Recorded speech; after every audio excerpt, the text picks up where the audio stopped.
Oke guys, sebelum kita mulai ada baiknya dibantu like video ini, dan bagi yang baru bergabung silahkan tekan dulu tombol subscribe dan aktifkan loncengnya. Pada saat ini di luar tanah leluhur keluarga Ji, pria kuat yang tak terhitung jumlahnya mengelilingi area terlarang, masing-masing mereka dengan tampilan suram dan aura pembunuh. Leluhur tua, menunggu seperti ini bukanlah solusi. Lebih baik kita semua berupaya untuk melanggar batasan, ucap Penatua Agung. Jitua berkata, kamu pikir orang tua ini tidak tahu itu, tapi apa kamu bisa memberitahuku bagaimana cara melanggar larangan ini? Jika larangan ini sangat mudah untuk dilanggar, bagaimana mungkin orang tua ini akan menunggu sampai sekarang? Keringat dingin muncul di dahi Penatua Agung, tetapi dia tidak berani menyekanya. Tiba-tiba, suara gemuruh terdengar. Sesuatu sepertinya telah terjadi di tanah terlarang. Gerakan ini segera menarik perhatian semua orang. Sosok Jitua menatap ke area terlarang. Tanpa diduga ada gerakan abnormal di tanah terlarang. Apa yang dilakukan anak itu? Gumam Jitua. Kemudian tanah terlarang bergetar hebat mengeluarkan bebatuan dan debu. Qin Chen dan dua lainnya berdiri di atas reruntuhan. Semua orang tercengang, mereka tidak menyadari apa yang terjadi. Tetapi segera Penatua Agung melihat Ji Ruyu dan Ji Hongchen, dan wajahnya tiba-tiba tenggelam. Ternyata mereka berdua bersembunyi di area terlarang. Tidak heran mereka tidak dapat menemukan mereka sebelumnya. Sial, kamu telah menghancurkan tanah terlarang. Penatua berteriak marah, begitu banyak orang kuat menatap Qin Chen di bawah. Seperti sekelompok harimau menatap tiga domba lemah. Ji Hongchen, Ji Ruyu, kamu berkolusi dengan orang luar dan mengkhianati keluarga. Teriak Penatua Agung dengan marah. Penatua, apakah kamu tidak tahu siapa sebenarnya yang telah mengkhianati keluarga? Jawab Ji Hongchen melihat Penatua Agung. Kemudian Ji Hongchen melihat sekeliling, dan berkata, setengah dari keluarga Ji telah dikendalikan oleh iblis alien. Bisakah keluarga Ji masih dianggap sebagai keluarga Ji? Saat ini, hanya leluhur keluarga Ji yang tidak berbicara. Dia menatap Qin Chen, karena dia menemukan bahwa tingkat kultivasi Qin Chen telah meningkat pesat, menembus ranah Kaisar Bela Diri 9 surga. Bagaimana itu bisa terjadi? Sebelumnya anak ini hanya setengah langkah Wudi. Bagaimana dia bisa mendapatkan terobosan dalam waktu sesingkat itu? Atau apakah anak ini awalnya adalah Kaisar Wutian, tetapi sekarang dia telah membuka penyamarannya? Gumam Jitua, melihat ke atas, dan merasakan langit mulai suram. Ini adalah kesengsaraan Guntur. Dengan kata lain, dia memang mendapat terobosan di dalam tanah terlarang. Pada saat ini, orang kuat yang tak terhitung jumlahnya melayang di langit, mengelilingi Qin Chen dan mereka bertiga. Melihat adegan ini, Qin Chen tertawa, dan kemudian dia berkata, kalian ingin membunuhku, pertama-tama rasakan dulu kekuatan Wudi Thunder Tribulation saya. Kemudian, ledakan guntur seperti naga raksasa tiba-tiba turun. Hah? Perampokan guntur belaka, mengapa harus takut? Ucap Jitua mencibir, dan mengangkat tangannya untuk memblokir guntur itu. Tetapi ketika dia bersentuhan dengan kesengsaraan guntur itu, wajahnya tiba-tiba berubah. Sungguh kesengsaraan guntur yang menakutkan. Gumam Jitua. Qin Chen tersenyum ketika melihat ini.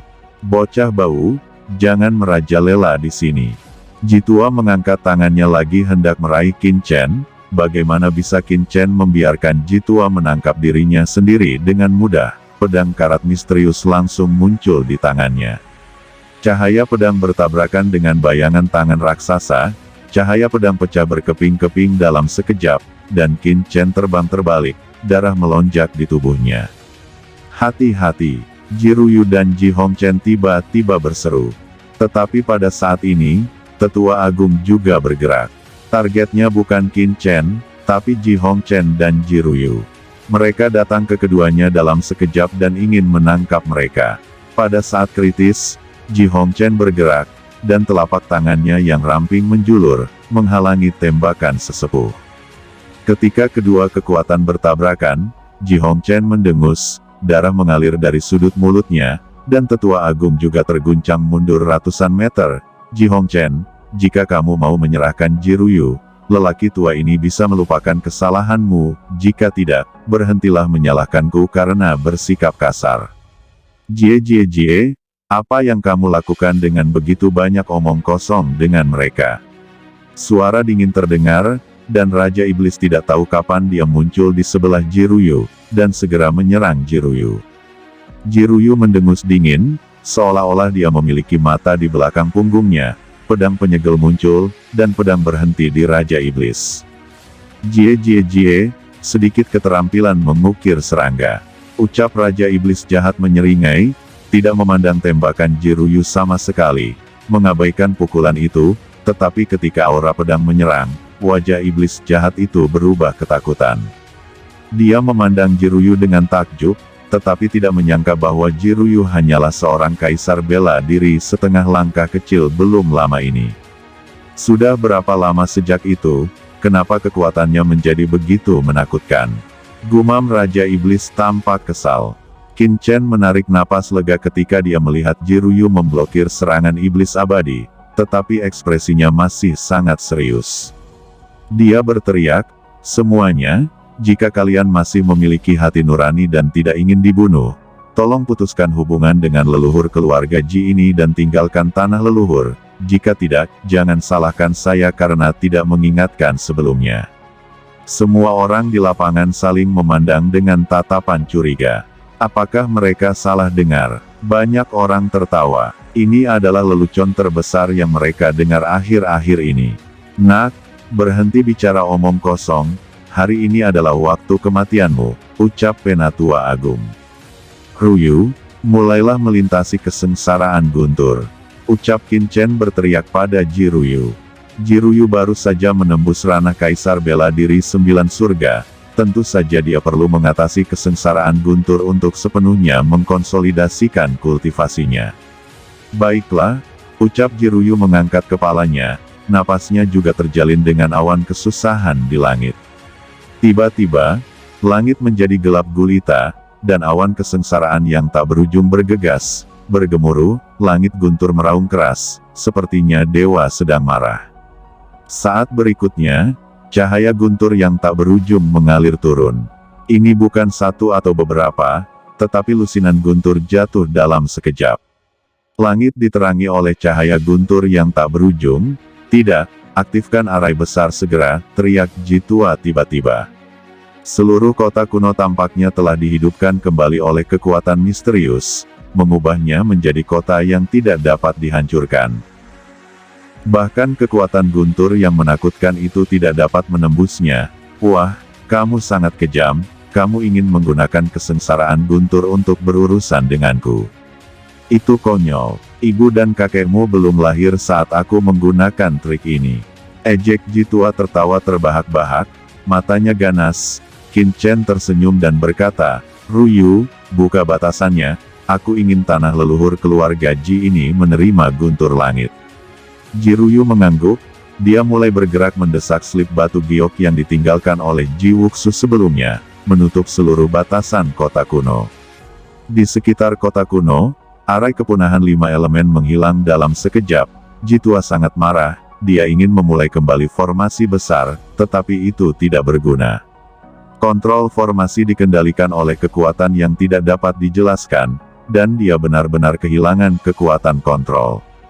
Saat berikutnya, cahaya guntur yang tak berujung jatuh, membungkus seluruh kota kuno menjadi lautan guntur dalam sekejap. Banyak teriakan terdengar, hanya dalam sesaat, lusinan orang memuntahkan darah dan hangus di mana-mana. Perampokan guntur ini terlalu menakutkan, itu jelas bukan sesuatu yang bisa dilawan oleh kaisar bela diri biasa seperti mereka.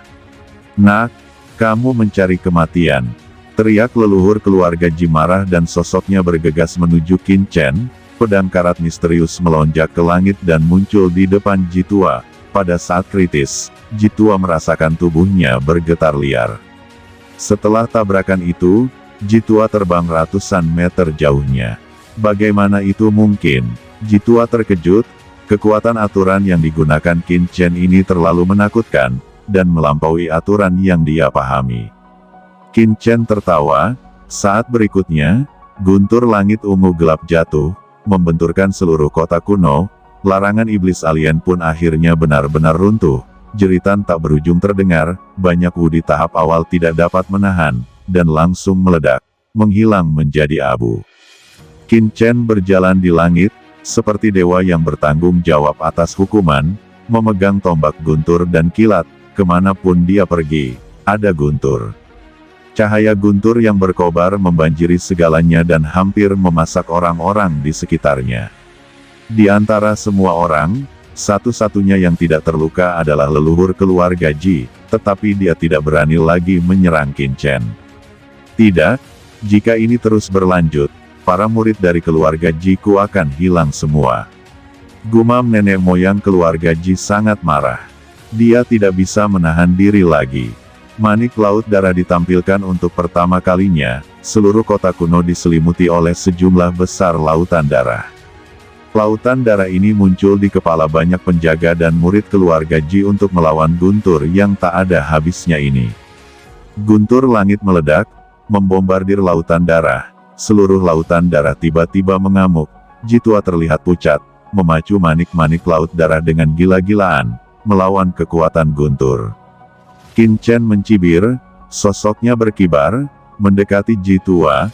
Begitu dia mendekat, guntur itu bahkan lebih menakutkan. Tapi Ji tua tidak bisa melakukan apapun pada Qin Chen, jadi dia hanya bisa mundur dengan gila.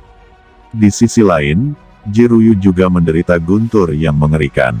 Dibandingkan dengan Qin Chen, bencana guntur yang dia hadapi lebih lemah, tetapi juga sangat menakutkan. Jauh di tempat lain saat ini, di sebuah pegunungan, beberapa sosok tiba-tiba muncul. Ketiga orang ini adalah Mokara, Skeleton Radar, dan Kaisar Changwu yang bergegas ke kota Jizhou. Pada awalnya, mereka bertiga menerima perintah untuk membersihkan cabang utama aula penegakan hukum di Yizhongtian.